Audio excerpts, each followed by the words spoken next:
안녕하세요. 전력 수송 과정이라는 것은 발전소에서 만들어진 전기가 가정으로 공급되는 것을 전력 수송 과정이라고 합니다. 자, 거기서 전력이라는 말을 먼저 배워보면 전력은 1초당 공급 또는 사용하는 전기 에너지예요. 1초는 1세커죠. 전기 에너지는 단위가 줄이거든요. 그래서 전력은 줄포 S라고도 하기도 하고 W를 써서 와트라고 하기도 합니다. 그리고 기호로는 P라고 쓰기도 합니다. 선생님이 노트북에 있는 것을 잘 보면 60와트라고 써 있어요. 즉 1초당 60의 줄의 전기 에너지를 사용하는 겁니다. 전압 곱하기 전류입니다.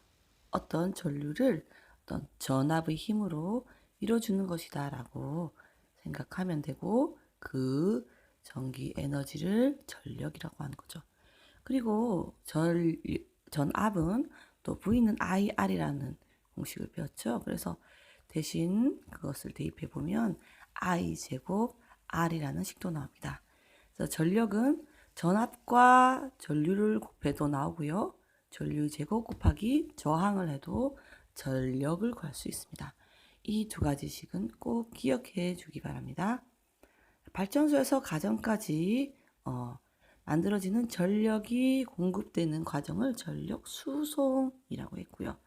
발전소에서 보내는 전력을 송전 전력이라고 합니다. 전기를 보낸다는 뜻이거든요. 그래서 피송전이라고 표시를 하겠습니다. 그리고 가정에서 각종 전자제품에서 소비하는 전력이 있을 거예요. 그것들을 소비전력, 피소비라고 하겠습니다. 그럼 이 지나가는 선은 송전선이에요. 그리고 송전선은 발전소에서 나와서 변전소를 거치고요. 그 다음에 가정 근처에 있는 변전소, 그리고 우리 전봇대에 주상 변압기가 있습니다. 자, 송전선은 선인데 바닥에 내려오면 또 감전될 우려가 있기 때문에 송전탑을 세웁니다. 이렇게 송전탑을 세웁니다. 송전선은 알루미늄이에요. 그리고 조금 가볍긴 하지만 그래도 저항이 있습니다. 그러면 이 송전선을 이제 전류가 흐르면서 이때 그 선을 지나면서 저항이 생기고 이게 열로 발생할 때 손실되게 되잖아요. 그래서 이렇게 송전선에서 손실되는 전력을 손실 전력이라고 하고 피손실이라고 합니다. 그럼 손실 전력은 손실 전력은요. 이제 송전선을 흐르는 전류와 저항의 영향을 받는 거예요. 그래서 손실 전력을 구하는 공식 중에서 I 제곱 곱하기 R 이 식을 가져와 봤습니다. 자, 발전소에서 보내는 전력은 최대한 가정으로 가는 게 좋습니다. 그래서 송전선에서 손실되는 전력은 가능한 한 줄여야 됩니다. 이걸 줄이려면 전류를 줄이든지 아니면 송전선에 흐르는 저항을 줄여야 됩니다. 먼저 그러면 송전선에 흐르는 저항을 줄이는 방법을 한번 생각해 볼까요? 자, 선의 저항을 어떻게 줄이면 전류가 좀 더 잘 흐를 수 있을까요? 보면 도선이 있습니다. 얇은 도선, 굵은 도선. 알루미늄 송전선은 얇을 때보다 굵을 때 전류가 훨씬 더 넓은 그 범위에서 자유롭게 움직일 수 있겠죠. 저항이 적어지겠죠. 이것을 토대로 송전선에 흐르는 저항을 줄이는 방법은 첫 번째는 일단은 그 저항이 작은 선을 가지면 좋을 것 같아요. 알루미늄보다 또 저항이 더 작은 그런 어떤 설로 물질이죠. 물질을 사용한다든지 아니면 굵게 만든다든지. 근데 이것도 조금 안 좋은 점이 있어요. 굵으면 너무 비용이 많이 들겠죠. 그리고 송전탑이 그걸 또 지탱해야 되니까요. 비용적인 측면이 있습니다. 두 번째 방법은 전류를 줄이는 방법입니다. 즉 송전선을 흐르는 전류를 적게 흐르게 하는 거예요. 적게 흐르지만 전력은 또 같아야 돼요. 보내는 전력이 지금 계속 유지돼야 되죠. 왜냐하면 가정에서는 그걸 받아야 되니까요.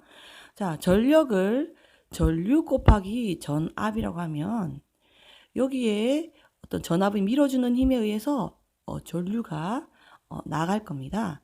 그런데 우리가 여기서 전류를 줄여 보겠습니다. 조건은 일단 발전소에서 보내는 송전 전력은 유지되어야 하고요. 저기 있는 전류를 줄이려면 V 값을 높이면 전류가 줄어듭니다. 자, 이걸 어디서 하냐면 발전소 근처 변전소에서 합니다. 다시 한번 볼게요. 자, 송전 전력이 있을 때 전력 곱하기 전압이고요. 송전 전력은 같은데 그 같은 값에서 한번 전류를 줄이기 위해서 전압을 높이겠습니다. 훨씬 전압이 높아지면 전류 값이 떨어지죠. 높은 밀어주는 힘으로 조금 적은 전류를 통해서 가더라도 송전 전력을 할 수 있다. 송전 전력을 채울 수 있다. 이렇게 보면 되겠습니다.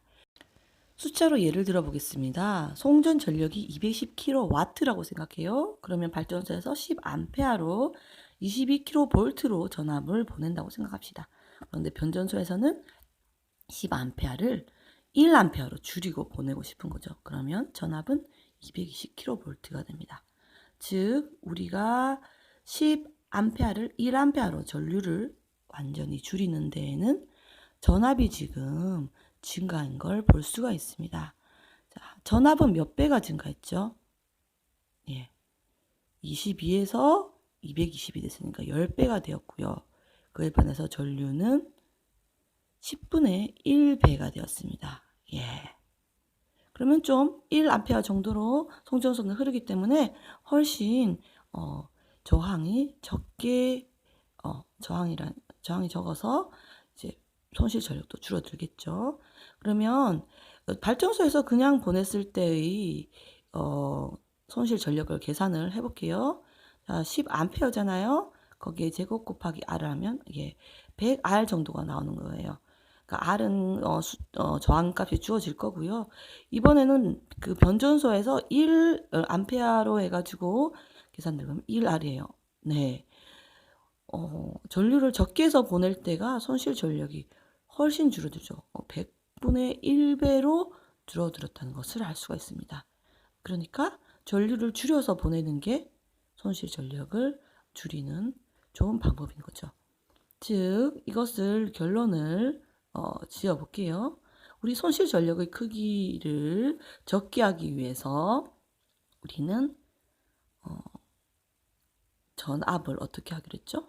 예, 송전탑선을 흐르는 전압을 이제 일단은 n배를 높였다고 칩시다. n배를 높이면 거기에 전류는 n이니까 n분의 1배 n분의 1배가 만큼 줄어들죠. n분의 1배만큼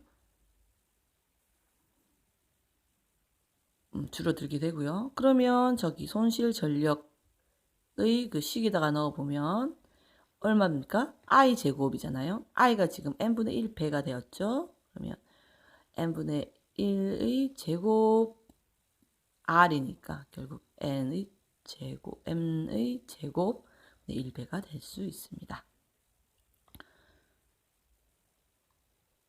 그래서 전류를 줄여서 줄이는 방법은 송전 전력은 유지하면서 전압을 높인다. 그러면 손실 전력은 n의 제곱분의 1배가 된다. 발전소 근처에 있는 전압은 이렇게 올려서 전류를 줄이지만 이제 가정으로 가면 그 근처에 있는 변전소에서는 전압을 다시 내리게 됩니다. 그럼 반대로 전류는 증가하게. 처음 발전소에서 보내는 그 전압은 변전소를 거치면서 엄청 높아지는데 가정에는 220V로 공급될 수 있어집니다. 이렇게 전압을 높이는 이유는 송전선에 흐르는 전류를 줄이기 위한 것이었습니다.